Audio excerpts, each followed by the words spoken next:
월요일 아침 글로벌 랩 함께하고 계십니다. 이제 이 스튜디오 밖에도 봄 기운이 완연하고요.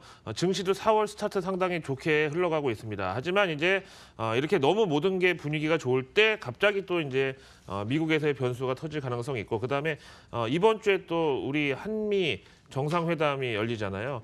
여기를 또 주시하고 있는 외국인들의 시선이 과연 어떤 것을 원하는지 또 우리 시장에도 반영될 것으로 이번 주에는 예상해 볼 수 있겠습니다.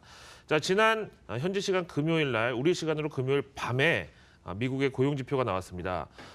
올해 들어서 세 번째 보는 3월분 고용 지표인데 1월이 또 너무 좋았다가 2월은 너무 안 좋았다 이렇게 변동성이 좀 컸다 보니까 이번 3월이 어떻게 나올지가 관심이 컸는데 결과부터 말씀드리면 모처럼 긍정적인 서프라이즈였다 이렇게 보겠습니다. 비농업 고용이요. 전문가 예상치였던 18만 건을 상회하면서 19만 6천 건이 나왔어요. 근데 아시는 대로 2월 고용 지표가 예상치의 한 5분의 1로 완전히 그 쇼크 수준으로 나왔었잖아요. 그러다 보니까 그 기저 효과를 더해서 이번에는 진짜 한 18만 건 정도 나와야 본전이다라고 해서 예상치도 높았지만 그 높았던 예상치를 또 상회하는 결과를 냈습니다. 거기다가 실업률은 3.8%를 유지해서 사실 연초 셧다운 미국 정부의 정부 폐쇄 사태 때문에 여러 지표들이 좀 약간 신뢰성이 흔들릴 정도로 많이 널뛰기를 했는데 그럼에도 불구하고 실업률은 3.8%로 전망과도 일치했고 역시 안정적인 흐름을 보였다는 점에서는 비율로 봤을 때는 역시 미국 경기 특히 이제 고용과 소비에 대한 전망은 긍정적으로 보는 게 맞겠다 이런 분석을 이끌어왔고요.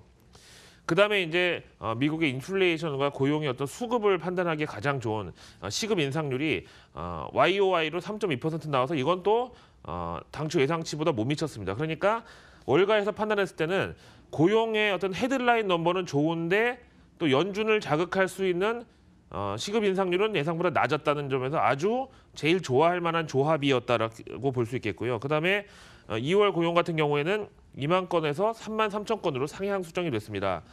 그래봤자 부진하다고 하실 수 있겠지만 2만 건에서 3만 3천 건이면 거의 한 70% 가까이 올라간 거기 때문에 이 정도면 또 시장에서도 그래 2월 달은 예상보다 그렇게 많이 나쁘지는 않았구나. 결국 이제 셧다운 때문에 어떤 지표의 약간 좀 변동성이었구나. 이렇게 판단하기에 좋았죠. 현지 외신 반응 보겠습니다.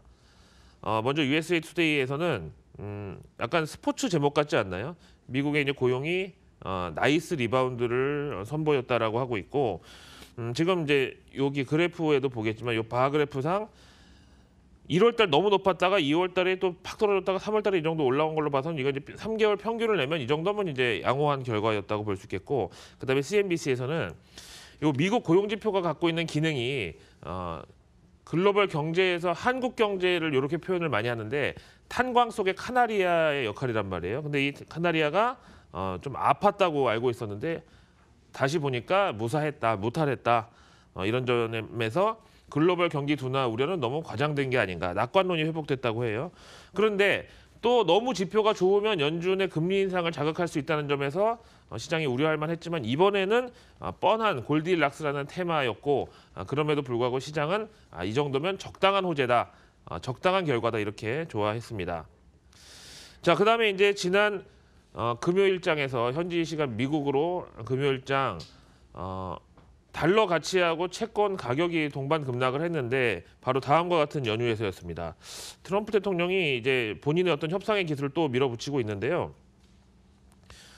4차 양적 완화를 주문했다는 이런 기자들 앞에서의 발언 때문에 연준은 좀 식은땀을 또 흘리고 있다 이건데요. 이 내용이 뭐냐면은 트럼프 대통령이 요거 때문에 따로 기자회견을 열은 건 아닌데 기자들 앞에서 이제 얘기하는 자리에서 연준이 지금은 양적 긴축에 나설 때가 아니라 양적 완화로 턴을 해야 될 시기다 이제 이렇게 얘기했고요.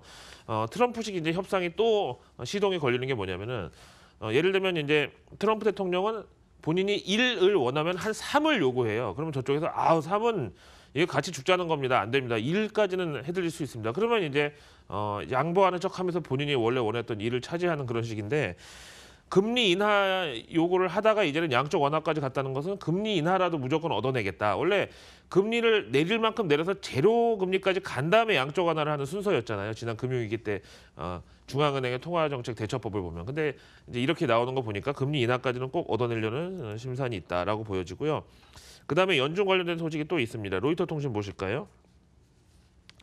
트럼프 대통령이 파월 의장에게 앞에서 보신 양적 완화 금리나 이런 식으로 자꾸 유동성 완화하라고 압박하고 있는데 사실은 트럼프 대통령 들어서고 나서 연준 지역 연은 총재하고 뭐 임원들이 한 절반 이상이 다 바뀌었단 말이에요. 그럼 당연히 트럼프의 어떤 호감을 바탕으로 이제 인사가 있었을 거잖아요. 근데 연준 내 트럼프 인사들이 요즘 들어서는 자꾸 이거 금리를 인하하거나 비둘기파적으로만 마냥 가기에는 너무 이 통화 정책하고 미국 실물 경제하고 좀 격차가 있다. 다시 말하면 연준만 지금 너무 비상 상황으로 보고 있는데 실제 경제는 비상이 아니다. 뭐 이거잖아요. 그러면서 이제 또 파월 연준 의장도 이 사람 임기가 2022년 2월까지인데 중간에 경질되지는 않을 것 같다. 이런 예상도 늘어나고 있다고 그래요.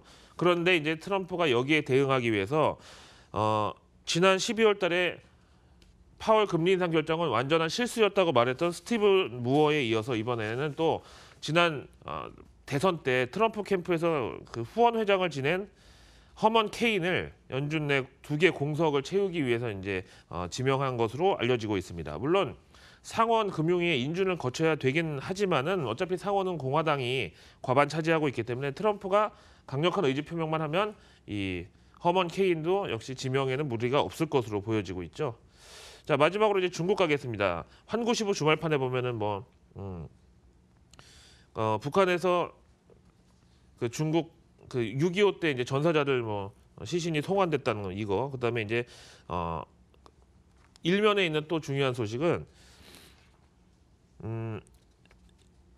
시진핑 유럽 순방길에 오르기 전에 이제 리커창이 먼저 유럽에 가서 1대1로의 땅을 다지기로 한다 뭐 이제 이건데요. 1대1로 세일즈에 있어서 중국하고 어떤 이탈리아 같은 지난번 같은 개별 국가 간의 어떤 회담이 아니라 중국 대 다, 그러니까 1대 다의 어떤 회담으로 이제 밀어붙인다. 뭐 이렇게 나오고 있어요. 어쨌든 1대1로 이렇게 공을 들이는 이유는 좀 이따 월가 인터뷰에서 알아보기로 하고요.